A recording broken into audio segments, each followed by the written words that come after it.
fi rajabin.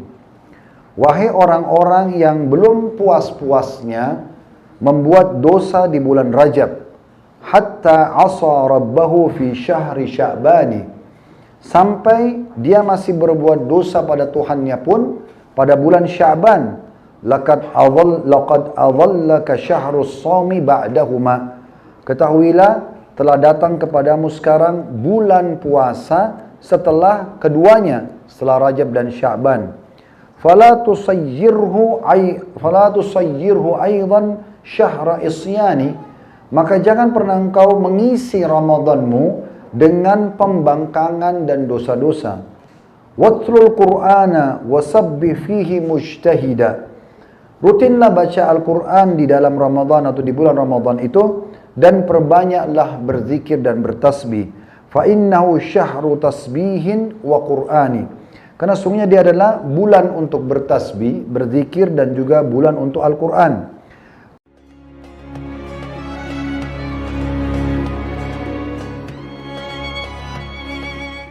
Baik Bapak Ibu sekalian, kita akan buat judul ceramah kita 2 kali ini di Mekah sama Madinah. Judulnya introspeksi diri. Muhasabah, introspeksi diri 1 dan 2 gitu ya. Saya biasanya kalau bimbing umrah begini, saya biasa buat 2 kali kajian ini, dua-duanya berseri, bernyambung gitu ya. Nah, karena momentumnya adalah sangat dekat dengan Ramadan, sekaligus kita bisa tunggangin kondisi dan keadaan ini untuk bahan introspeksi diri kita. Saya akan mulai, Bapak Ibu sekalian, dengan sebuah rasional ya, contoh rasional yang harusnya kita sadari sama-sama. Hari terus berlalu, waktu terus berjalan ya. Aktivitas kita yang kita makan pagi, kemudian aktivitas kayak tadi, nanti siang kita berhenti, kemudian sore, malam, turun lagi tidur, terus besok. Semua ini satu waktu akan berhenti. Semua ini satu waktu akan berhenti. Bapak Ibu suka atau tidak suka, siap atau belum siap, kita semua pasti akan meninggal dunia. Salah satu tujuan utama kita berangkat umroh seperti ini adalah untuk menambah persiapan kita tentunya. Saya yakin kita sepakat itu, agar amal soleh kita bertambah, memberatkan timbangan amal hari kiamat, dan kita mendapat dan meraih semua keutamaan umroh kita ini. Selain ibadah umrohnya, juga sholatnya, juga berdoanya. Nanti kita di Mekah ada kegiatan sosial, datangi yayasan-yayasan resmi, akan saya pandu nanti Bapak Ibu sekalian. Mungkin kita baca Quran, kita berzikir, semua ini kita berharap agar bisa menambah amal-amal soleh dengan penuh keyakinan kita akan meninggal satu waktu dan akan menerima balasannya. Karena Allah Subhanahu wa taala sudah berfirman, "Wa may ya'mal mithqala dzarratin khairan yarah." Siapa yang berbuat seperti biji sawi dari kebaikan pasti akan diperlihatkan dan akan diterima balasannya. Wa may ya'mal mithqala dzarratin syarran yarah. Dan siapa yang berbuat seperti biji sawi dari keburukan akan diperlihatkan dan juga akan diberikan hukumannya. Jadi ini sebuah contoh rasional sekaligus sebenarnya dikuatkan dengan data-data daripada syariat Allah Subhanahu wa taala, kalau semua ini pasti akan terjadi. Ada sebuah pernyataan syair yang menarik untuk kita bahas menjelang Ramadan ini, sekaligus membahas tema introspeksi diri kita ini. Dia berkata begini, "Ya dzalladzi ma kafahu dzunubu fi rajabin." Wahai orang-orang yang belum puas-puasnya membuat dosa di bulan Rajab, hatta asa rabbahu fi syahri sya'bani, sampai dia masih berbuat dosa pada Tuhannya pun pada bulan Sya'ban. Laqad adhallaka syahrus shawmi ba'dahuma. Ketahuilah telah datang kepadamu sekarang bulan puasa setelah keduanya, setelah Rajab dan Sya'ban. Fala tusayyirhu aidan syahra isyani, maka jangan pernah engkau mengisi Ramadanmu dengan pembangkangan dan dosa-dosa. Watlul Qur'ana wasabbi fihi mujtahida. Rutinlah baca Al-Quran di dalam Ramadan atau di bulan Ramadan itu, dan perbanyaklah berzikir dan bertasbih. Fa innahu syahru tasbihin wa Qur'ani. Karena sungguhnya dia adalah bulan untuk bertasbih, berzikir, dan juga bulan untuk Al-Quran. Kam kunta ta'rifu man shama salafa. Berapa banyak orang yang pernah kamu kenal yang berpuasa denganmu di masa lalu. min baini ahlin wa jiranin wa ikhwani, di antara keluarga, tetangga dan juga saudara-saudara. Afnahumul mautu wastabqaka ba'dahum hayya, mati telah merenggut mereka dan menyisakan dirimu setelah mereka masih hidup. Fama aqrabul al-qasi minal dani, dan betapa dekatnya orang yang telah berlalu dengan orang yang hidup. Maksudnya, penyair ini ingin menyadarkan kita semuanya Bapak Ibu sekalian sebagai bahan introspeksi diri. Jangan lagi kelalaian-kelalaian yang sudah kita kerjakan sebelum Ramadan terulang lagi di Ramadan. Membuang-buang waktu, kurangnya berzikir, luputnya sholat tepat waktu, kurangnya membaca Al-Quran, malasnya berdoa. Semua ini jangan lagi terulang. Karena bulan Ramadan adalah bulan di mana kita justru segera berlomba-lomba untuk meningkatkan skill spiritual kita. Ibnul Jauzi berkata, rahimahullah, dalam bukunya menarik sekali masa Ramadan, beliau bilang, ibarat bulan Ramadan ini adalah ibarat seorang utusan dari sang raja, di mana sang raja mengutusnya ke satu kaum, satu komunitas. Kalau kaum itu memuliakan sang utusan, mendudukkannya pada kedudukan yang pantas, memberikan haknya, maka sang utusan akan kembali kepada raja dengan memuji perbuatan dan sambutan-sambutan kaum tersebut. Sehingga sang raja pun mencintai kaum itu karena cintanya sang utusan. Dan akhirnya sang raja akan memuliakan dengan semulia-mulianya. Dan kalau kaum tersebut justru menghinakan, tidak mendudukkan pada kedudukan yang sebenarnya, tidak melayani dengan baik utusan tersebut, maka dia pun akan pulang dalam kondisi marah kepada kaum itu dan melaporkan kepada sang raja. Akhirnya sang raja pun akan murka dan marah kepada kaum tersebut. Begitulah kata beliau, bulan Ramadan. Dia adalah utusan Allah Subhanahu wa taala dari sang raja Allah, dan siapapun yang memuliakannya, menyambutnya dengan ceria, memaksimalkan apapun yang ada di dalamnya dengan ibadah dan ketundukan, maka Allah pun akan ridho kepada kita.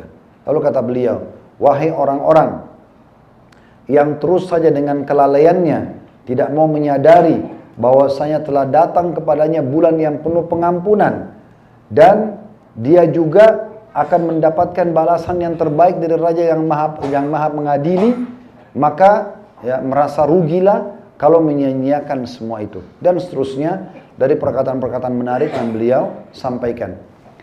Jadi teman-teman sekalian, kita harus menyadari kalau bulan Ramadan saja yang akan datang ini tidak bisa membuat kita lebih baik secara keimanan, lebih baik dalam beribadah kepada Allah, lebih luar biasa semangat meninggalkan pelanggaran-pelanggaran. Pertanyaan sederhana, lalu kapan kita akan berubah?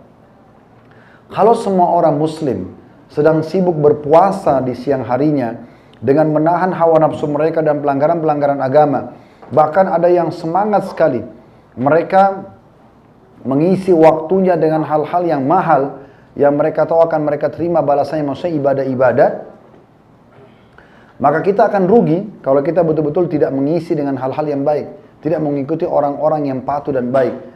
Jadi sangat rugi kalau Ramadan datang tidak mengubah kita. Kalau Ramadan saja kita tidak berubah, lalu kapan kita akan berubah? Jadikan ini bulan pelatihan, peningkatan skill spiritual kita, di mana nanti kita akan selamat dari penyesalan. Ingat surah Al-Asr, di mana Allah ingatkan surah nomor 103, 3 ayatnya. Wal Asr, demi waktu. Kalau Allah tidak pakai alif lam di sini Bapak Ibu sekalian, Allah cuma bilang wa asr, berarti demi waktu, nggak jelas waktu apa. Tapi alif lam ini dikenal dengan alif lam mu'arraf, memperkenalkan suatu. Jadi Allah mau waktu tertentu. Wal asr maksud demi waktu kalian di dunia yang sangat terbatas. Ya. Innal insana lafi khusr, sesungguhnya banyak sekali manusia dalam keadaan rugi, menyesal nanti hari kiamat. Illal ladzina amanu, kecuali orang-orang yang beriman, wa amilus shalihat, dan sibuk dengan amal-amal saleh, wa tawassaw bil haqq, saling mewasiatkanlah kebenaran ini, wa tawassaw bis sabr, saling mewasiatkan juga agar bersabar. Jangan sampai kita termasuk orang menyesal Bapak Ibu sekalian. Di hari kiamat nanti, ada 3 orang yang menyesal. Yang pertama penyesalan abadi dari orang kafir, orang musyrik, orang munafik. Karena mereka akan masuk neraka, Allah mengatakan khalidina fiha. Dalam surah Al-Bayyinah, Allah mengatakan innal ladzina kafaru min ahli kitabi wal musyrikina fi nari jahannama khalidina fiha. Sesungguhnya telah kafir orang-orang dari ahli kitab dan orang-orang musyrik, dan mereka akan kekal dalam api neraka pada saat nanti mereka tiba di hari kiamat. Jadi jangan sampai menyesal. Kemudian penyesalan yang kedua adalah penyesalan orang-orang beriman, tetapi di timbangan amal nanti dosa mereka lebih berat daripada amal soleh mereka. Misalnya dosa amal solehnya 900, dosanya 1000, mengharuskan dia masuk ke neraka dulu. Ini dikenal dengan istilah dalam buku-buku fikih dan buku hadis, usatul mu'minin. Orang-orang mukmin yang lebih berat dosanya daripada amal solehnya, dia akan masuk neraka. Walaupun anda umat Muhammad SAW, anda adalah umat Muhammad SAW, anda umat Islam, tetap bisa masuk neraka. Bahkan kata Nabi SAW, ada orang nanti penghuni neraka dari umatku yang gigi gerahamnya seperti gunung Uhud. Tadi bisa dilihat gunung Uhud bagaimana besarnya, maka gigi gerahamnya seperti gunung Uhud. Ada riwayat lain Nabi SAW mengatakan nanti akan ada dari umatku setengah tubuhnya memenuhi neraka. Saking beratnya hukuman karena banyaknya dosanya. Dan itu penyesalan. Semua itu hanya karena berzinanya semalam, atau narkotika, atau berbuat dosa-dosa lain, manipulasi data, riba, dan segala macam hal. Maka ini akan jadi penyesalan juga. Penyesalan yang ketiga adalah penyesalan orang-orang beriman setelah masuk ke dalam surga. Penyesalan ini Bapak Ibu sekalian bukan dia tidak bersyukur terhadap istana yang dia dapatkan atau fasilitas. Tapi dia menyesal, ternyata kalau dia lebih rajin beribadah selama di dunia, dia bukan tempati derajat itu, tapi dia akan tempati derajat lebih tinggi daripada itu. Jadi nanti kalau kita masuk surga Bapak Ibu sekalian, kita akan melihat nanti ada orang-orang lebih tinggi dari kita derajatnya, lebih jauh ya, derajatnya jauh sekali, jaraknya sampai ribuan tahun antara kita dengan mereka. Itu semua hanya karena mereka lebih rajin ibadah sunnah saja. Misalnya puasa Senin Kamis, Ayyamul Bid, sholat Qobliyah, sholat Ba'diyah, sholat Duha, sholat Tahajud. Hanya karena itu saja. Dan kita selama ini karena kita malas, nggak mau kerjakan, maka derajat mereka lebih tinggi dari kita. Makanya Nabi SAW pernah lewat dengan para sahabat di malam hari, langit lagi ada bintang-bintang gemerlapan. Lalu Nabi SAW bilang kepada para sahabat itu, demi zat yang jiwaku dalam genggamai, maksudnya demi Allah, kalian benar-benar akan melihat nanti istana-istana di surga sebagaimana kalian lihat bintang-bintang gemerlapan itu. Maka para sahabat mengatakan, ya Rasulullah, apakah itu istana para nabi-nabi? Kita bisa bayangkan kalau kita lagi berdiri di muka bumi ini, lalu kita lihat bintang-bintang gemerlap di langit sana. Maka kita tidak bisa tahu apa di sana, karena cuma bisa lihat cahayanya. Ukurannya berapa, apa ada di sana, kita tidak pernah tahu, kita cuma lihat seperti itu bintang-bintang. Maka para sahabat mengatakan, ya Rasulullah, apakah yang seperti bintang-bintang jauhnya itu? Itu adalah istana para nabi-nabi. Kata Nabi SAW, bukan, tapi orang-orang saleh dari umatku. Jadi teman-teman jangan pernah berbangga dengan amal orang lain. Ibuku rajin baca Quran, ayahku rajin sholat malam, temanku ini hafid Quran. Nggak ada gunanya. Yang perlu adalah bagaimana Anda pribadi, bagaimana kitanya pribadi berbuat amal, gitu ya. Karena berbangga dengan amal orang tidak ada manfaatnya, ya. Makanya dalam seorang penyair mengatakan dalam bahasa Arab, laisal fata man yaqulu kana abi kada wa kada. Bukan anak muda yang cerdas yang berkata dulu ayahku begini dan begitu. Walakinnal fata man yaqulu ha anada. Tapi seorang anak muda yang cerdas yang mengatakan ini loh saya, ini loh amalku. Dia berbangga dengan amalnya sendiri karena dia berbuat. Nah ini yang penting Bapak Ibu sekalian. Jadi kita harus betul-betul memicu diri kita untuk menjadi orang yang lebih baik dari sebelumnya. Jadikan Ramadan momentum itu. Dan Allah memilih kita di antara hamba-hambanya sekarang. Bisa kita hadir di sini untuk umrah. Itu pilihan yang luar biasa. Karena nilai spiritualnya jauh lebih kuat. Ya. Jauh lebih terdorong. Kita akan sholat di Masjid Nabawi, sholat di Masjid Haram Mekah. Kita akan umrah. Itu luar biasa. Oleh karena itu jangan disia-siakan. Kita perlu tahu. Semua orang-orang yang kufur sebelum kita, Fir'aun misalnya. Saya pernah bawa, kita pernah buat di Uhud ini umrah plus Turki. Insya Allah nanti selepas haji kita, umrah plus Mesir waktu itu. Insya Allah selepas haji sekitar bulan Juni atau Juli kita ada paket itu ya. Umrah plus Mesir. Itu kita mendatangi muminya Fir'aun. Ingat itu ya. Tujuan sebenarnya bukan mendatangi mumi itu. Hanya mengambil pelajaran karena Allah suruh kita ambil pelajaran dari Fir'aun. Itu waktu saya lewat jalan mumi sama jemaah tanya, Ustaz ini Fir'aun itu yang kufur kepada Nabi Musa. Saya katakan iya, ini orangnya. Ya. Dia sudah tergeletak dan tidak lagi nilainya. Di masa itu dia sangat sombong, bahkan dia mengatakan ana rabbukumul a'la. Aku adalah Tuhan kalian yang sangat tinggi. Ya, karena memang dia secara fisik dia paras wajahnya tampan, kulitnya bersih, raja. Ya, badannya kekar, keturunannya banyak, kerajaannya luas, pasukannya nggak pernah kalah, hartanya melimpah. Tapi subhanallah, sekarang mana Fir'aun? Udah nggak ada. Dan tidak bermanfaat kesombongan dan kekufuran dia. Begitu juga dengan Haman. Ya, kalau kita sekarang mungkin menteri pertahanannya gitu ya, juga tinggal sebuah kenangan saja. Ya, begitu juga dengan Qarun, ya, pengikut Nabi Musa, yang terkenal dengan kekayaannya sampai kita di Indonesia punya istilah harta karun, ya. Karena diambil dari namanya dia Qarun. Karena semua harta yang tertimbun itu dikenal dengan harta karun gitu ya. Allah Subhanahu wa taala binasakan dengan kekufurannya, tenggelam dengan semua hartanya. Dan Nabi Musa mengatakan kepada Bani Israel waktu itu, Allah sudah menakdirkan walaupun kalian gali, kalian tidak akan menemukan harta tersebut. Allah sudah timbun dengan seluruh hartanya. Tidak ada lagi sih, cuma semua kenangan kisah. Mana Abu Lahab, Abu Jahal, ya, yang kufur kepada Allah. Tadi sempat kita singgung ceritanya Abu Jahal meninggal di perang Badar ya. Umayyah bin Khalaf, ya, Ubay ibn Khalaf, banyak sekali tokoh-tokoh Quraisy yang meninggal. Dulu kalau kita hidup di fase Mekah, rumah mereka paling besar, mereka kepala suku, hartanya melimpah, keturunannya banyak. Tapi sudah tidak ada, tinggal kenangan saja. Itu Abu Lahab, ya, waktu Abu Jahal mati di perang Badar, Abu Lahab tidak ikut, paman Nabi ya, yang Allah sebutkan dalam surah Al-Masad. Tapi subhanallah, dia sempat dipukul oleh kepalanya oleh Ummu Fadl. Ummu Fadl ini istrinya Abbas. Ya, karena sempat Abu Lahab memukul budaknya Ummu Fadl. Ummu Fadl marah, dipukul kepalanya, kemudian luka, dan dia meninggal karena itu.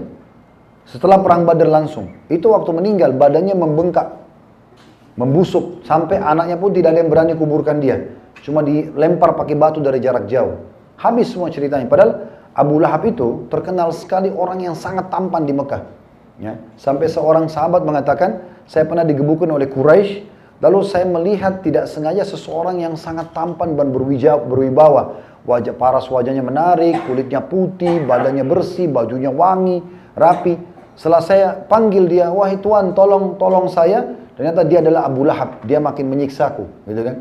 Jadi hilang semua ketampanan mereka dan segala macam lah. Mungkin di masa kita berapa banyak artis, tokoh-tokoh yang mungkin ya kita bicara ini ahli maksiat dan kekufuran, mereka tinggal dikenang saja dan tidak ada sesuatu yang bisa mereka bawa dan semua akan dipertanggungjawabkan pada akhirat nanti.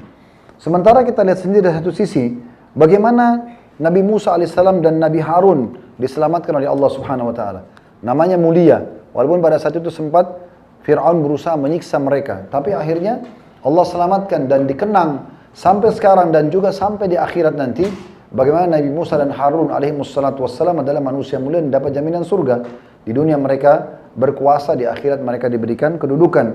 Begitu juga kita tahu Bilal di Mekah dulu menjerit waktu disiksa oleh Umayyah bin Khalaf. Tapi mana jeritan Bilal sekarang? Sudah nggak ada. Orang sudah tidak terlalu kenang masalah jeritannya, tapi orang kenang justru dia jadi muadzin, dia menjadi mujahid, dia sempat jadi gubernur Irak di masanya Umar dan seterusnya, gitu kan? Mana juga jeritan Khabbab bin Arad, sahabat Nabi ini bolong belakangnya itu karena disiksa, diseret di batu panas, gitu kan? Tapi setelah masuk Islam, setelah selesai hijrah dan muslimin sudah berkuasa, beliau menjadi orang yang mulia, termasuk menjadi orang yang mulia. Dan sekian banyak tentunya, termasuk yang kemarin tadi kita baru pelajari tentang masalah Hamzah radhiyallahu anhu, bagaimana waktu beliau dimutilasi, tapi beliau sudah meninggal, beliau tidak rasa lagi sakitnya. Tapi mana kita dengar jeritannya Hamzah? Nggak ada, semua cuma sesaat saja. Dan sesuai dengan janji Allah Subhanahu wa taala, orang-orang yang berbuat baik akan mendapatkan balasannya walaupun kecil, dan orang yang berbuat buruk akan mendapatkan hukumannya, ya. Nabi SAW memerintahkan kita dan mengajak kita semua agar segera menyadari, agar kita segera beramal soleh, jangan ditunda-tunda, karena perjalanan sangat pendek menuju ke akhirat.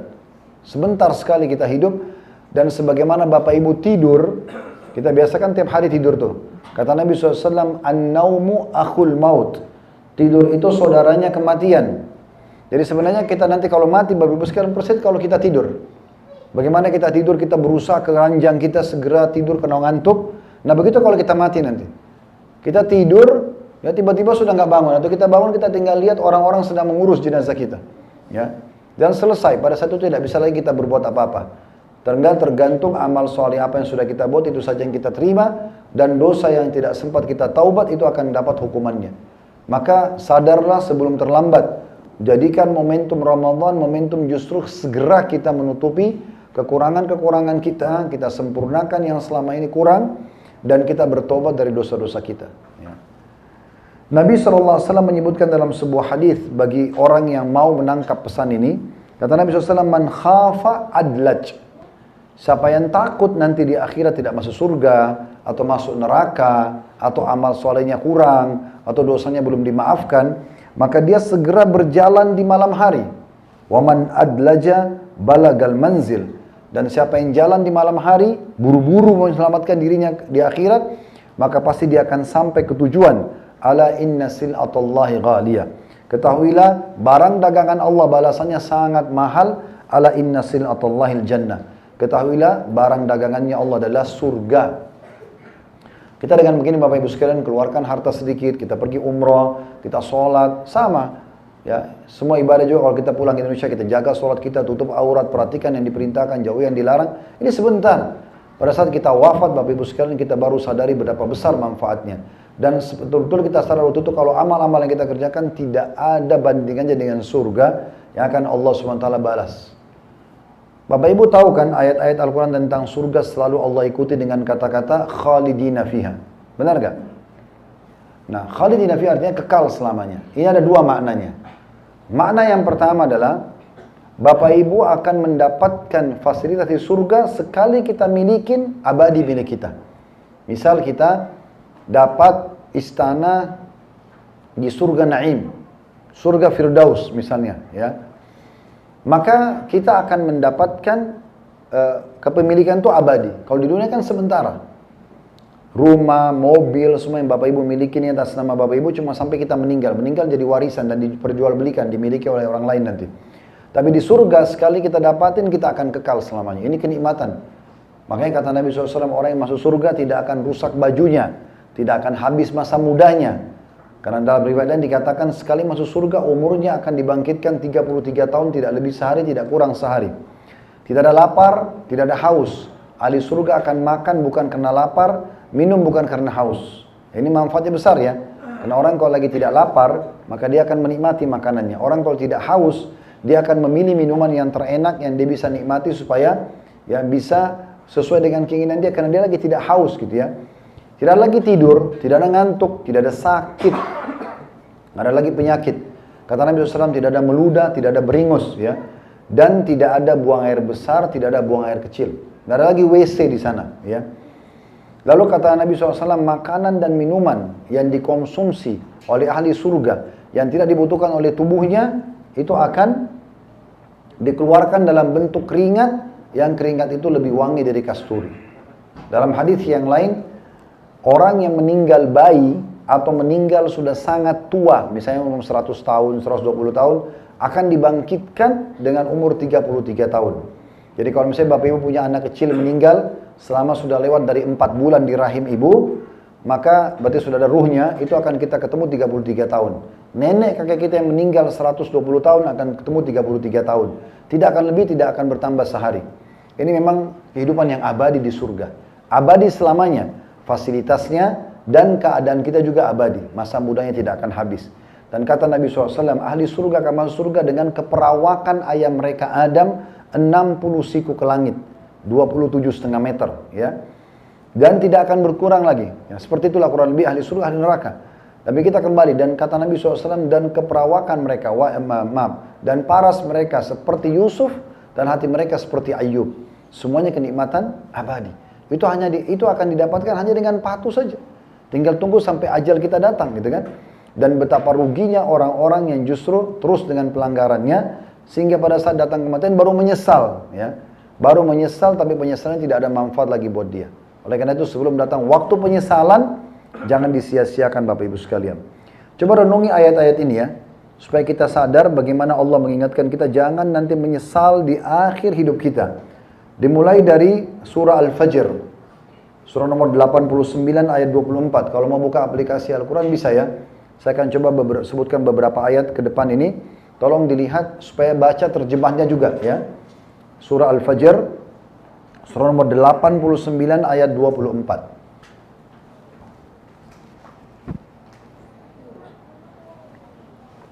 Surah ini atau ayat ini berbunyi Al-Fajr ayat 24, yaqulu ya laitani qaddamtu li hayati. Apa artinya Bapak Ibu sekalian? Dia akan mengatakan, siapa dia ini? Semua orang yang meninggal dalam kondisi memang melalaikan kewajiban dia, melalaikan tujuan dia diciptakan ibadah. Alangkah baiknya andaikan dahulu aku mengerjakan amal soleh untuk semasa hidupku. Ini termasuk orang-orang beriman yang malas ibadah. Sama, dia akan mengatakan ini, coba dulu ya saya umroh itu, coba dulu saya sedekah ya, coba dulu saya hafal Quran dan baca Quran ya, coba dulu saya bakti dengan orang tua saya ya, coba dulu saya baik dengan ini dan itu, misal gitu ya. Semua itu Bapak Ibu sekalian akan terjadi penyesalan di hari kiamat. Ini Allah sudah kekalkan dan semoga Allah selamatkan kita tidak termasuk orang yang menyebutkan ini. Karena ini penyesalan sudah dikasih bocorannya di sini oleh Allah Subhanahu wa taala ya. Jadi Allah bilang sekali lagi, yaqulu ya laitani qaddamtu li hayati. Dia akan mengatakan, alangkah baiknya andaikan dahulu aku mengerjakan amal soleh untuk semasa hidupku. Yang kedua, surah Al-Ahzab, surah nomor 33 ayat 66. Surah nomor 33 ayat 66. Tolong dibuka aplikasi Al-Quran, dilihat terjemahannya ya. Biar Bapak Ibu lihat, ini memang Allah yang berfirman. Saya cuma menyampaikan itu ya. Sekali lagi Al-Ahzab ayat 66, surah nomor 33. Allah berfirman tentang penghuni neraka. Yauma tuqallabu wujuhum fin nari yaquluna ya laitana ata'na Allah wa ata'na ar-rasula. Pada hari wajah atau muka mereka dibolak-balikkan di dalam api neraka, dipanggang di api neraka karena dosa-dosanya, naudzubillah. Maka mereka berkata, alangkah baiknya ya jika dahulu kami taat kepada Allah dan juga taat kepada Rasul. Tapi sudah nggak ada gunanya. Ya, ini menandakan nanti di neraka orang akan bicara dan tidak akan mati. Dan dia akan menyesal di saat itu. Tapi tidak ada lagi gunanya penyesalannya. Ya. Dan ini neraka Bapak Ibu sekalian jangan dibayangkan api biasa ya. Kata Nabi SAW nanti pada hari kiamat didatangkan orang yang paling besar nikmatnya di dunia. Lahir di istana raja, hidup di kerajaan, semua terpenuhi dan meninggal juga sebagai raja misalnya, tapi kafir. Meninggal. Didatangkan hari kiamat, dicelupkan satu celupan di neraka, dimasukkan lalu dikeluarkan lagi. Lalu ditanya, pernah gak kamu rasa nikmat selama ini? Kata Nabi SAW, orang itu akan berkata, demi Allah saya tidak pernah rasakan kenikmatan. Hilang semua kenikmatan dunianya, 70-80 tahun hanya dengan satu celupan di neraka. Maka bagaimana orang yang jadi penghuninya dan khalidina fiha? Kekal selamanya. Itu kan bahaya sekali. Dan akan datangkan hari kiamat orang yang paling menderita di dunia tapi dari ahli surga. Miskin, lahir miskin, meninggal miskin, tapi taat, azan, sholat, puasa, dia kerjakan ibadah. Ya. Datangkan hari kiamat lalu dicelupkan satu celupan di surga, dikeluarkan. Begitu dikeluarkan ditanya, kau pernah menderita nggak selama ini? Dia bilang demi Allah tidak pernah. Semua yang pernah dia lewatin, lapar, susah hidup, susah dapat baju, atau apalah semuanya, itu jadi kecil, hilang semua dengan satu celupan di surga. Bagaimana orang kalau jadi penghuninya, apalagi khalidina fiha, kekal selamanya. Ada sebuah pesan penting tadi saya lupa sampaikan Bapak Ibu sekalian, tentang masalah makna daripada khalidina fiha, kekal selamanya di surga ya. Tadi makna pertama sudah saya sampaikan, yaitu kita akan memiliki apa yang Allah kasih di surga abadi. Sekali Bapak Ibu punya istana itu selamanya sampai kita tidak ada batasnya, khalidina fiha. Tapi ada satu poin ini berhubungan dengan masalah penyesalan. Makna khalidina fiha juga adalah, contoh misalnya, Bapak, ini cuma contoh saja. Kalau Bapak Ibu, misal surga itu 100 tingkatan. Kan surga itu banyak sekali, ribuan derajatnya ya, jutaan derajat. Tapi kalau misal kita angka 100 saja, 100 derajat misalnya. Bapak Ibu sekali dapat derajat, atau kalau kita bahasakan supaya mudah difahami di dunia itu kayak klaster, ya. Klaster untuk komplek perumahan misalnya ya. Misalnya kita dapat di tingkat atau level yang 30 misalnya. Ya. Sekali kita dapat itu sudah bagus, karena yang paling rendah pun sudah sangat bagus kalau di surga. Tapi makna khalidina fiha, kalau kita sudah masuk ke level 30, Bapak Ibu nggak bisa lagi naik ke level 31. Ini poin penting ya, karena banyak orang tidak memahami poin ini. Jadi mereka pikir ya sudah, yang penting saya masuk surga. Padahal sebenarnya fasilitas level 31, 32, 35 itu lebih bagus daripada 30. Lalu kenapa kita harus puas dengan level 30? Ini biasanya orang yang pas-pasan sholatnya, ya sudah sholat wajib aja deh, nggak mau sholat sunnah. Ya sudah habis sholat langsung ngobrol, nggak pakai zikir habis sholat, sayang banget. Sebenarnya dia bisa dapat level-level di atasnya, tapi karena dia malas nggak mau, makanya tidak dapat. Gitu. Maka sekali kita dapat level itu, misalnya level 30, kita nggak bisa naik lagi. Khalidina fiyah, kekal selama di situ. Maka dia nyesal juga nanti. Penyesalan dia adalah, coba dulu saya zikir habis sholat ya, coba dulu saya zikir pagi petang, coba dulu saya hafal Quran, coba dulu saya umrah dan haji, maka saya akan dapat level yang itu. Tapi sudah tidak bisa. Nah ini juga termasuk poin yang harus diperhatikan Bapak Ibu sekalian. Karena penyesalan ini semua bahaya sekali kalau datang hari kiamat, karena sudah tidak bisa diperbaiki. Mumpung Bapak Ibu dengarin ini sekarang, gitu ya. Jadi penting sekali. Kemudian kita pindah sekarang ke surah Al-Haqqah, ya. Surah nomor 69. Surah nomor 69 ayat 25 sampai 29. Surah Al-Haqqah, surah nomor 69 ayat 25 sampai 29. Ini Allah gambarkan juga tentang bagaimana penyesalan orang-orang nanti yang terima buku dengan tangan kiri. Ya, di hari kiamat nanti buku-buku amal kita akan terbang Bapak Ibu sekalian, kita tidak bisa milih. Dia bisa ke tangan kanan kalau kita beriman, dan kita pasti masuk surga kalau terima tangan kanan. Semoga kita termasuk ini ya. Dan nanti ada juga orang yang terima tangan kiri tidak bisa pilih. Berarti dia sudah pasti masuk neraka. Itu yang Allah gambarkan di sini. Di ayat 25-nya Allah mengatakan surah Al-Haqqah, wa amma man utiya kitabahu bishimali fayaqulu ya laitani lam uta kitabiyya. Adapun orang-orang yang diberikan kitab buku amalnya di tangan kirinya, maka dia segera berkata, alangkah baiknya jika kitabku ini tidak diberikan kepadaku. Karena dia tahu kalau tangan kiri pasti masuk neraka, gak bisa tidak. Dan tidak bisa kita nolak, pasti datang ke tangan kiri kita, mau nggak mau, melekat di tangan itu. Ayat 26-nya, walam adri ma hisabiyah. Jadi dia berharap kitabnya nggak diterima, dan juga aku tidak tahu tentang hisabku. Karena buku amal sudah dicatat, dosanya lebih banyak daripada amal solehnya. Ayat 27-nya, ya laitaha kanatil qadiyah. Duhai andai kematian itu telah menyelesaikan segala sesuatu. Coba waktu saya mati di dunia, saya nggak dibangkitkan lagi, coba begitu ya, tapi tidak bisa. Harus dibangkitkan, harus juga diberikan balasannya. Baik, tetap dikasih balasannya, buruk tetap dikasih hukumannya. Ayat 28-nya, ma agna anni maliyah. Hartaku yang selama ini aku kumpul di dunia sama sekali tidak bermanfaat dalam menolongku. Ayat 29, halaka anni sultaniyah. Telah hilang seluruh kekuasaanku. Jadi maksudnya tidak ada manfaatnya apapun yang sudah dia kumpulkan. Ini penyesalan semua ya. Kemudian selanjutnya juga Allah Subhanahu wa taala sebutkan dalam surah Al-Furqan ya. Surah nomor 25 ayat 28 dan 29. Al-Furqan ayat 28 dan 29. Ini sebelum kita lanjutkan baca ayatnya atau baca ayat ini, Bapak Ibu perlu tahu ayat ini turun kepada seseorang tokoh Quraisy yang bernama Uqbah bin Abi Mu'aid. Ya. Ini orang Bapak Ibu sekalian perlu Bapak Ibu tahu namanya dan kisahnya agar jangan kita seperti dia. Orang ini masih hidup di dunia, sudah divonis oleh Allah menjadi penghuni neraka. Bayangkan ya. Siapa orang ini? Orang ini sahabat dekatnya Nabi Muhammad SAW di Mekah. Tapi kejadiannya adalah waktu Nabi SAW mendakwakan Islam di Mekah, dia pernah mengundang Nabi makan di rumahnya.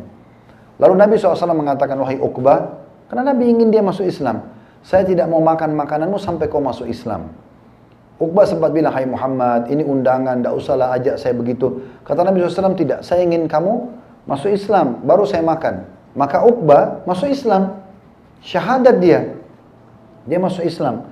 Setelah masuk Islam, dia punya bisnis sama Umayyah bin Khalaf, ya, Ubay bin Khalaf, tokoh-tokoh Quraisy yang kafir itu ya. Ubay bin Khalaf tadi yang kita ceritakan yang lehernya sempat kena lembingnya Nabi gitu ya. Dan dia meninggal naudzubillah dalam keadaan kufur. Maka tersebar berita di Mekah, Uqbah bin Abi Mu'aid ini kepala suku. Orang yang masuk Islam banyak masuk Islam. Maka partner-partner bisnisnya dari orang-orang Quraisy datang lalu mengatakan, "Hai Uqbah, ya, apa kau sudah meninggalkan agama nenek moyangmu?" Kata Uqbah, "Tidak sebenarnya, tapi saya diajak oleh Muhammad untuk masuk agamanya, maka saya terima karena dia jadi tamu saya."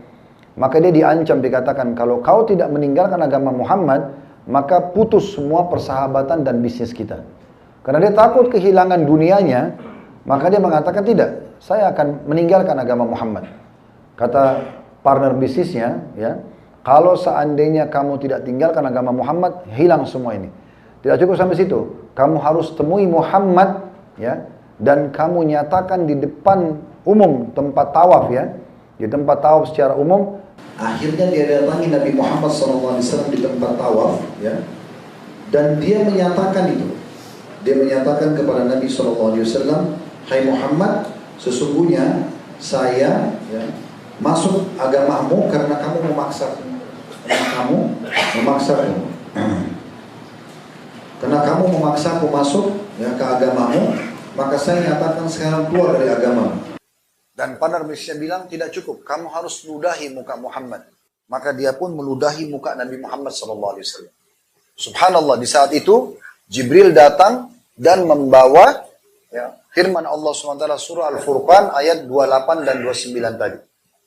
Allah bilang, "Ya wailata laitani lam attakhidh fulanan khalila."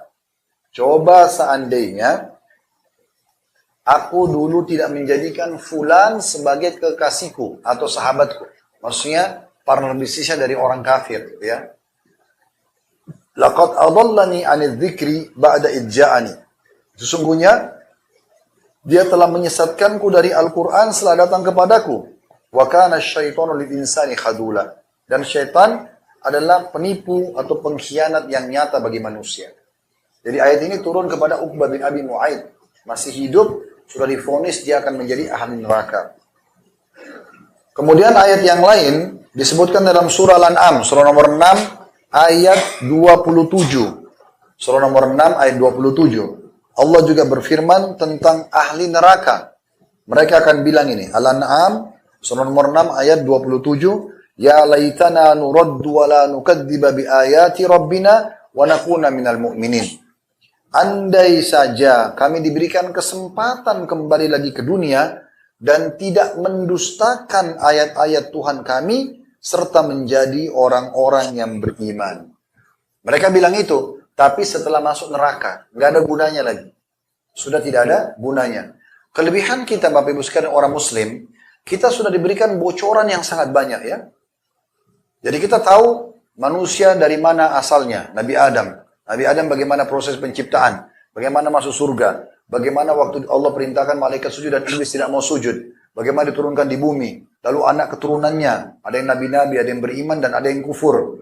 Lalu diceritakan tentang kematian, bagaimana kemudian kematian, malaikat mencabut ruh, bagaimana alam barzah, bagaimana hari kebangkitan, timbangan amal baik atau buruk, bagaimana neraka dan surga, dan dirincikan surga dan neraka seakan-akan kita lihat dengan mata kepala kita. Semua sudah punya bocorannya. Maka ini satu kelebihan yang luar biasa, ya. Dimana kita sudah tahu kayak ayat-ayat ini sana bocoran sebenarnya. Kan terjadi nanti hari kiamat. Tapi kita sudah tahu akan ada penyesalan. Supaya kita tidak menjadi seperti orang-orang ini. Jadilah seperti Abu Bakar, seperti Umar. Dan di dunia Allah kasih mereka kebahagiaan karena beriman kepada Allah dan amal saleh. Dan di akhirat memiliki kedudukan yang tinggi, Bapak Ibu sekalian, ya. Allah mengatakan sekali lagi dalam surah Al-An'am tadi, andai kami diberi kesempatan masih bisa kembali ke dunia dan di dunia dan tidak mendustakan ayat-ayat Tuhan kami serta menjadi orang-orang saleh. Ayat selanjutnya surah Fatir, surah nomor 35 ayat 37. Surah nomor 35 ayat 37 surah Fatir. Allah berfirman, ini ayat dahsyat juga, ya.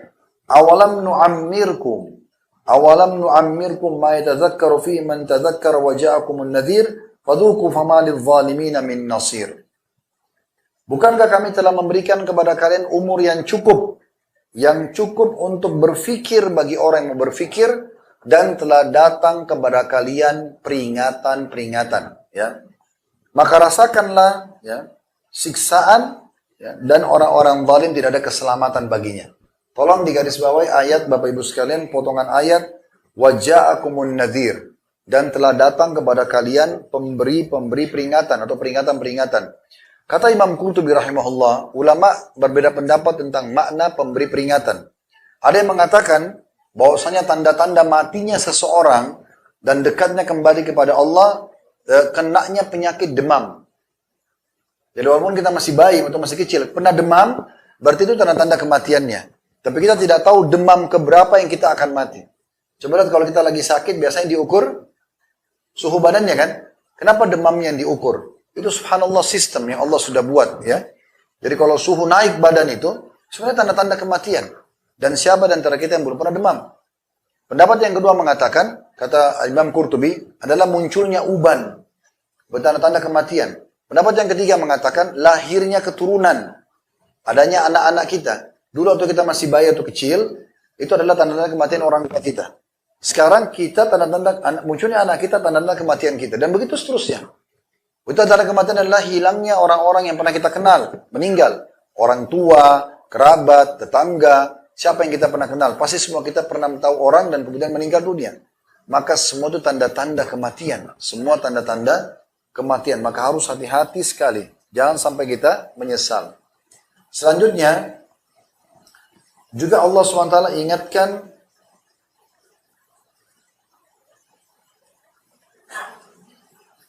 di dalam Al-Quran,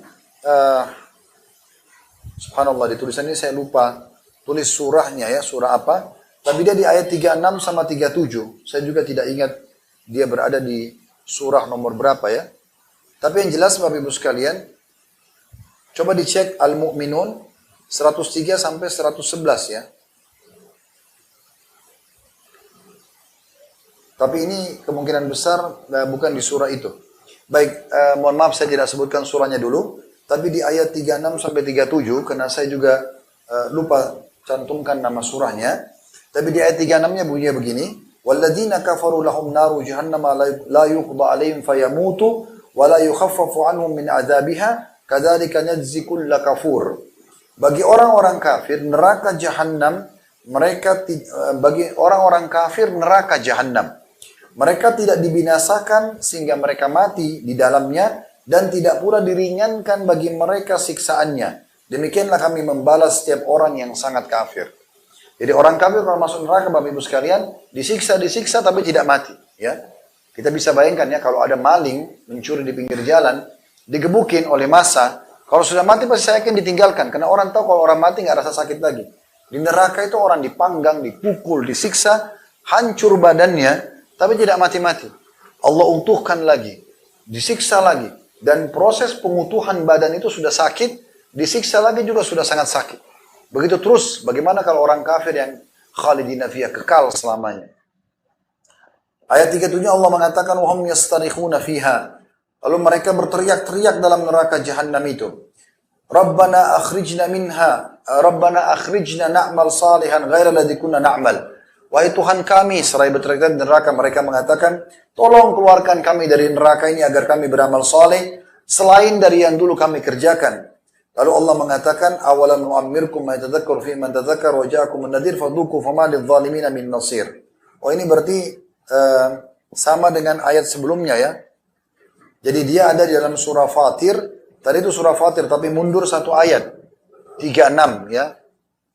36 dan 37. Ya, alhamdulillah sudah ketemu ya. Jadi surah Fatir tadi yang kita baca sebelumnya, ini lebih lengkapnya, ayat 36 sampai 37 ya. Jadi bisa Bapak Ibu buka kembali surah Fatir tadi, coba dilihat ayat 36 sampai 37-nya ya. Saya bacakan kembali ayat 36-nya. Bagi orang-orang kafir neraka jahanam, mereka tidak dibinasakan sehingga mereka mati dan tidak pula diringankan bagi mereka siksaannya. Demikian kami membalas setiap orang yang sangat kafir. Dan mereka akan teriak-teriak di neraka jahanam. Seraya mengatakan, ya Tuhan kami, keluarkan kami. Niscaya kami akan mengerjakan amal saleh berlainan dengan apa yang telah kami kerjakan. Dan Allah mengatakan, dan apakah kami tidak memanjangkan umurmu dalam masa yang cukup untuk berfikir? Bagi yang mau berfikir, dan apakah tidak datang kepadamu pemberi peringatan? Ini tadi yang kita katakan, demam, uban, dan seterusnya ya. Maka rasakanlah adab kami, dan tidak ada bagi orang-orang zalim seorang penolong pun. Sekarang kita masuk ke surah Al-Mu'minun, surah nomor 23 ayat 103 sampai 111.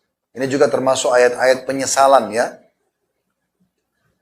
Al-Mu'minun surah nomor 23 ayat 103 sampai 111 bunyinya. 103-nya, وَمَنْ خَفَّتْ مَوَازِينُهُ فَأُولَٰئِكَ الَّذِينَ خَسِرُوا أَنفُسَهُمْ فِي جَهَنَّمَ خَالِدُونَ. Adapun orang-orang yang nanti ringan timbangan amal solehnya, dosanya lebih berat, ya. Maka mereka adalah orang-orang yang merugikan diri mereka sendiri. Mereka akan kekal di dalam neraka Jahannam. Ayat 104-nya, talfahu wujuhamun nar wa hum fiha kalihun. Muka mereka akan dibakar oleh api neraka dan mereka di neraka dalam kondisi cacat. Dibuka nggak ini? Al-Mu'minun 104 dilihat nggak? Lihat ya. Tolong diperhatikan karena ini firman Allah SWT penting sekali ya. Jadi nanti di neraka itu karena mereka disiksa terus sampai muka mereka dibakar di neraka dan mereka dalam kondisi cacat. Ada nggak terima begitu ya? Baik. Ada sebuah hadis menjelaskan ini. Sebelum kita pindah di ayat 105-nya. Kata Nabi SAW, ahli neraka nanti saking panasnya neraka. Sampai membuat bibir atasnya melepuh. Dan bisa dilipat sampai ke kepalanya. Dan bibir bawahnya melepuh sampai ke pusar perutnya. Itu saking panasnya. Itu dimaksud dengan cacat. Mereka cacat, na'udzubillah, di neraka Jahannam. Dalam kondisi siksa. Ya. Teriakan-teriakan mereka saya sudah siksaan. Apalagi dengan fisik mereka yang disakiti seperti itu. Lalu di ayat 105-nya Allah mengatakan, Alam takun ayati tutla alaikum fakuntum biha tukadzibun. Bukankah ayat-ayatku telah dibacakan kepada kalian, namun kalian terus mendustakannya? Berikan penyampaian, disadarkan, tapi tidak mau terima. 106-nya, Qalu Rabbana ghalabat alaina shikwatuna wa kunna qauman dhalin. Wahai Tuhan kami telah dikuasai oleh kejahatan kami dan kami termasuk orang-orang zalim. Artinya mereka akuin kesalahan mereka. 107 mereka bilang, Rabbana akhrijna minha fa in udna fa inna zalimun. Mereka mengatakan, wahai Tuhan kami, tolong keluarkan kami dari neraka ini. Kalau kami masih juga buat dosa, maka kami termasuk orang-orang zalim. 108 ini ayat 108 ini ayat paling dahsyat ya. Allah mengatakan qala khsa'u fiha wa la tukallimun. Allah mengatakan tinggallah di dalam neraka itu dalam kondisi hina dan jangan kalian berbicara denganku. Ini ayat ini dahsyat banget. Kenapa? Karena ada sebuah riwayat kata Abdullah bin Amr bin As radhiyallahu anhuma, sesungguhnya ahli neraka akan memanggil malaikat pada hari kiamat dan malaikat tidak menjawab mereka selama 40 tahun. Jadi mereka akan bilang, tolong minta kepada Allah agar meringankan siksa kami, tolong. Malaikat tidak peduli. 24 jam kali 40 tahun. Setelah 40 tahun pun, malaikat hanya akan menjawab dengan mereka, ya, bahwasanya kalian akan makithun, akan kekal di sini. Lalu mereka memanggil Tuhan mereka Allah. Allah punya sifat Ar-Rahman, Ar-Rahim, Maha Pengasih, Maha Penyayang. Tapi ini Bapak Ibu sekalian bagi orang-orang yang patuh. Orang-orang yang beriman, ya. Kalau bagi orang-orang kafir ahli maksiat ini harus jangan berpegang pada Ar-Rahmanur Rahim, berpegang pada Syadidul Iqab. Allah Maha berat siksaannya gitu ya. Karena nanti pada saat itu mereka panggil Allah, dalam riwayat ini dikatakan Allah tidak menjawab mereka 2 kali umur dunia. 2 kali umur dunia. Nah, perlu Anda tahu Bapak Ibu sekalian, manusia ini adalah makhluk terakhir yang Allah ciptakan. Jin, pohon-pohon, air, udara, semua ini sudah ada sebelum kita. Makanya waktu Nabi Adam diciptakan, iblis sudah ada. Bumi sudah ada. Ya. Makanya waktu Allah bilang, saya mau ciptakan pemimpin di muka bumi, apa kata malaikat? Apakah engkau akan menciptakan yang akan membuat kerusakan di muka bumi? Kata Ibnu Katsir adalah adanya jin-jin yang membuat kerusakan di muka bumi. Hewan-hewan sudah ada. Tumbuhan sudah ada, ini bukan makhluk yang baru Allah ciptakan. Itu aja terus yang berulang-ulang. Air yang kita pakai itu dipakai oleh Nabi Adam dulu dan seterusnya. Tidak ada yang baru. Oksigen juga itu saja. Ya, tidak ada sesuatu yang baru gitu. Maka yang perlu kita garis bawahi adalah bahwasanya berarti sebelum manusia kita tidak tahu berapa juta tahun umurnya dunia ini. Kita tidak tahu. Jadi kalau ditemukan fosil dulu ada hewan besar begini, Allah mungkin benar. Kita tidak tahu. Ya, yang jelas kata dalam riwayat ini dikatakan oleh Abdullah bin Amr bin As, maka Allah tidak menjawab mereka 2 kali umur dunia. Bayangkan kalau umur dunia misalnya 1 juta tahun, berarti 2 juta tahun tidak dijawab. Setelah 2 juta tahun atau sekian 2 kali umur dunia itu disiksa mereka, Allah mengatakan ayat 108 ini, ikhsa'u fiha. Tinggallah kalian dalam neraka dalam kondisi hina, wala tukallimun. Jangan pernah kalian bicara kepada saya. Coba. Begitu dahsyatnya siksaan mereka gitu ya. Sudah sekian juta tahun disiksa, itu pun Allah masih hina. Maka kata Nabi SAW, maka mereka pun berteriak.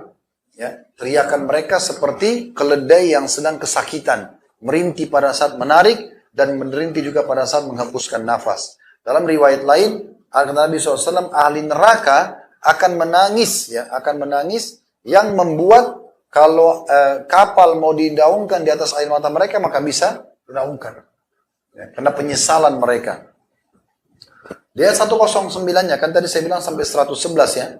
109, kenapa Allah hinakan mereka? Karena Allah bilang, Innahu kana fariqum min ibadi yaquluna rabbana amanna faghfir lana warhamna wa anta khairur rahimin.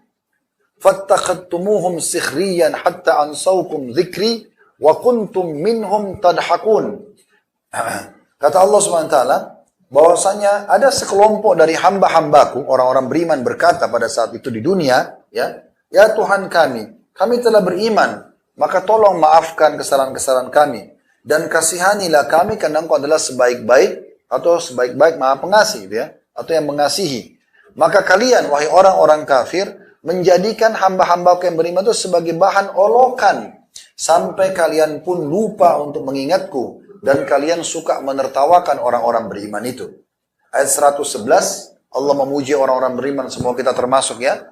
Inni jazaitumul yawma bima sabaru annahumul faizun. Maka pada hari ini kata Allah, di akhirat nanti aku akan membalas orang-orang beriman dan beramal saleh itu atas kesabaran mereka dan mereka menjadi orang-orang yang menang. Ini ayat-ayat yang sangat dahsyat sekali berhubungan dengan masalah ya ayat-ayat penyesalan Bapak Ibu sekalian, ayat-ayat penyesalan. Kemudian Abdullah bin Qais mengatakan ini tadi hadis yang saya bilang menangis ya, menuturkan sabda Nabi SAW, Inna ahlan nari la yabkun. Sesungguhnya ahli neraka benar-benar akan menangis terus. Menangis 24 jam tidak pernah berhenti. Hatta lau ujriyatis sufunu fi dumu'ihim la jarat. Kalau kapal-kapal besar mau dijalankan di atas air mata mereka, maka tentu bisa karena banyaknya air mata mereka. Wa innahum la yabkuna dama, yakni makanad dam'i. Bahwasanya mereka betul-betul akan menangis-nangis dan di tempat keluarnya air mata itu akan keluar darah. Akan keluar darah. Ya, ini luar biasa nih. Dan Bapak Ibu kalau berminat kami sarankan ya. Kalau yang sudah follow Alhamdulillah YouTube kami. Kalau yang belum bisa subscribe nanti diikutin. Kalau yang sudah tinggal klik logonya Khalid Basalamah Official yang gambarnya Masjid Aqsa. Ya itu kalau Bapak Ibu klik di bawahnya ada beranda, ada podcast, ada playlist ya. Kalau mau buka, coba buka sekarang. Saya tunjukin supaya tahu ya. Jadi nanti Bapak Ibu gunakan itu, maksimalkan sayang ya. Ada lebih dari 60 bahasan kitab di situ gratis. Anda bisa belajar. Di antaranya ada bedah buku judulnya Rasulullah SAW cerita tentang surga neraka. Kami bedah 30 bab tentang surga, 33 bab tentang neraka. Nah Bapak Ibu kalau sudah klik Khalid Basalamah sudah dapat yang logonya Aqsa, Kubbatus Sakhra ya. Ada banyak orang yang pakai logo seperti kami, tapi yang ada 3 juta sekian itu, diklik logonya, di bawahnya ada beranda, ya bahasa Indonesia ya, kalau bahasa Indonesia ada podcast, lihat nggak? Nah ada playlist, coba klik playlist sekarang, nah di situ semua kajian kami, ada lebih dari 60 kajian kitab, itu Bapak Ibu bisa jadikan kurikulum belajar, ya gratis, ini seperti kurikulum kuliah gitu ya. Nah nanti tinggal cari, kalau Bapak Ibu scroll ke bawah, nanti cari buku, Rasulullah cerita tentang surga dan neraka. Tinggal dilihat dan ditonton. Itu banyak sekali saya bacakan, sebutkan di situ riwayat-riwayat tentang masalah pentingnya seseorang selalu mengenang surga yang menjadi target utamanya dan berhati-hati dari neraka supaya dia takut untuk melakukan pelanggaran. Sekarang kita tutup Bapak Ibu sekalian ceramah kita ini dengan beberapa ayat Al-Quran yang kita harapkan ini bisa menjadi pemotivasi tambahan buat kita agar kita mau beramal saleh, ya. Yang pertama surah Az-Zariyat, surah nomor 51 ayat 50. Surah nomor 51 ayat 50. Ya, kalau sudah buka ayat surah nomor 51 ayat 50 ada potongan ayat di situ, fafirru ilallah. Lihat enggak? Nah, artinya dan segeralah menuju kepada Allah, ya. Bahasa Arab farra yafiru artinya berlari cepat, ya. Allah mengatakan fafirru ilallah. Segeralah melarikan dan menyelamatkan diri, ya. Karena memang kita harus segera menuju kepada Allah Subhanahu wa taala. Ini harus betul-betul kita jadikan sebagai pelajaran buat kita, ya. Allah Subhanahu wa taala sebenarnya kata ulama dengan ayat yang pendek seperti ini saja, itu ayatnya masih panjang, ya. Tapi dengan ayat seperti ini saja sudah cukup membuat sebenarnya kita sadar, kita disuruh segera kembali kepada Allah Subhanahu wa taala. Kemudian di ayat selanjutnya di surah Az-Zumar, di surah nomor 39 di ayat 53 sampai 59. Coba di surah Az-Zumar surah nomor 39 sampai ini penutupannya, ya, sampai ayat 59. Saya bacakan Az-Zumar surah nomor 39 ayat 53 sampai 59, ya. Ayat 53-nya kul ya ibadiyalladzina asrafu ala anfusim la taqnatu min rahmatillah innallaha yaghfiru dzunuba jami'a innahu wal ghafurur rahim. Katakanlah hai Muhammad, hai hamba-hambaku yang melampaui batas terhadap diri mereka sendiri. Maksudnya walaupun dosa kalian sudah sangat banyak, kalau misalnya ada yang bertanya, Ustaz, dosa saya sudah sekian tahun, semua dosa sudah saya kerjakan. Ini jawabannya Allah bilang. Katakan hai Muhammad, hai hamba-hambaku yang sudah melampaui batas terhadap diri mereka sendiri, terlalu banyak dosanya, gitu kan? Janganlah kamu berputus asa dari rahmat Allah. Karena sesungguhnya Allah akan mengampuni dosa-dosa semuanya. Selama kita belum meninggal, Allah bisa maafkan. Sesungguhnya dialah yang maha pengampun lagi maha penyayang. Yang penting kita mau kembali kepada Allah. Ayat 54-nya Allah bilang, wa anibu ila rabbikum wa aslimu lahu min qabli an ya'tiyakumul adzabu thumma la tunsarun. Dan kembalilah segera kamu kepada Tuhanmu. Segera kembali ke jalan yang lurus. Ibadah dan tunduk kepadanya, tinggalkan dosa-dosa. Dan berserah dirilah kepadanya sebelum datang azab kepadamu. Dimulai dari malaikat maut mencabut ruh. Kalau orang kafir atau orang maksiat itu akan menyedihkan. Kemudian sampai masuk ke alam barzah sampai hari kebangkitan dan neraka nanti. Kembalilah kamu kepada Tuhanmu dan berserah dirilah kepadanya sebelum datang azab kepadamu. Kemudian kamu tidak dapat ditolong lagi. Sudah tidak ada gunanya. Kemudian ayat 55-nya, wattabi'u ahsana ma unzila ilaikum min rabbikum min qabli an ya'tiyakumul 'adzabu baghtatan wa antum la tash'urun. Dan ikutilah sebaik-baik apa yang telah diturunkan kepadamu, Al-Qur'an dan sunnah, ya. Sebelum datang azab kepadamu. Karena nunda-nunda terus ibadah, nunda-nunda tobat, yang azab itu datang tiba-tiba sedangkan kamu tidak menyadarinya. Ayat 56-nya, antakula nafsun ya hasrata ala ma faradtu fi jambillahi wa in kuntu laminas sakhirin. Supaya jangan ada orang yang mengatakan amat besar penyesalanku atas kelalaianku dalam menunaikan kewajiban terhadap Allah, sedangkan aku sungguhnya termasuk orang-orang yang memperolok-olok agama Allah. Maksudnya jangan sampai nanti kita ucapin itu menyesal di hari kiamat. Coba dulu aku tidak olok-olok, ya. Coba dulu aku kerjakan, ya. Ayat 57-nya, au taqula law anna Allah hadani lakuntu minal muttaqin. Atau supaya jangan ada yang berkata, kalau sekiranya Allah memberi petunjuk kepadaku, tentulah aku termasuk orang-orang yang bertakwa. Sekarang sudah datang petunjuk pada kita. Au taqula hina taral adzaba law annani karratan fa akuna minal muhsinin. Ayat 58-nya. Atau supaya jangan ada yang berkata ketika ia melihat azab, kalau sekiranya aku dapat kembali ke dunia, niscaya aku akan termasuk orang-orang baik. Jadi nggak ada gunanya semua kalau ini diucapkan, gitu ya. Karena sudah terlambat. Ayat 59-nya Allah mengatakan, bala qad ja'atka ayati fakadzdzabta biha wastakbarta wa kunta minal kafirin. Bukan demikian. Sebenarnya telah datang keterangan-keteranganku kepadamu. Ya, melalui ceramah-ceramah, melalui nasihat orang tua, orang-orang terdekat kita. Lalu kamu mendustakannya dan kamu menyombongkan diri dan adalah kamu termasuk orang-orang yang kafir. Tentu kalau Bapak Ibu mau baca selanjutnya itu ada Ayat 5, ayat 60, 61 semua menceritakan tentang nanti orang-orang kafir akan menghitam wajah mereka hari kiamat dan mereka menyesal. Ayat 61 justru Allah menyelamatkan orang-orang yang bertakwa masuk ke dalam surga dengan kemenangan dari sisi Allah. Semua itu bermakna ya bahwasanya memang akan ada penyesalan pada hari kiamat dan beruntunglah orang yang segera kembali kepada Tuhannya. Allahu a'lam. Ini bahasanya Bapak Ibu sekalian, insya Allah kita akan melanjutkan nanti di episode kita yang kedua, muhasabah yang kedua, insya Allah nanti di Mekah kita akan bahas lanjutan ya. Jadi saya berharap mungkin kalau Bapak Ibu bisa memberikan peluang untuk itu ya, karena sebenarnya kita buka pertanyaan tapi kita melihat waktu. Sekarang sudah menjelang pukul 12, kita harus tutup dulu. Nanti insya Allah yang punya pertanyaan berhubungan dengan introspeksi diri ini. Subhanakallahumma bihamdika. Asyhadu an la ilaha illa anta astaghfiruka wa atubu ilaik. Wassalamualaikum warahmatullahi wabarakatuh.